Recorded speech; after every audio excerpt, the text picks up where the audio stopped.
Aku, Syahid, salah seorang daripada mereka. Bosan sangat ke kelas kita ni? Kau tak rasa dinding kelas kita tu bosan nak mampus? Kan best kalau ada orang nak tolong warnakan dinding tu. Korang buat apa dekat sini petang-petang? Kau hati-hati dengan si Yana ni. Dia garang tau. Lawa.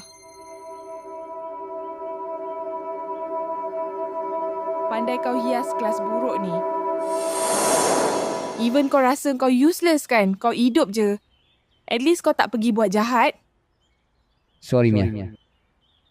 Kita orang dah tak tahan dengan sekolah ni.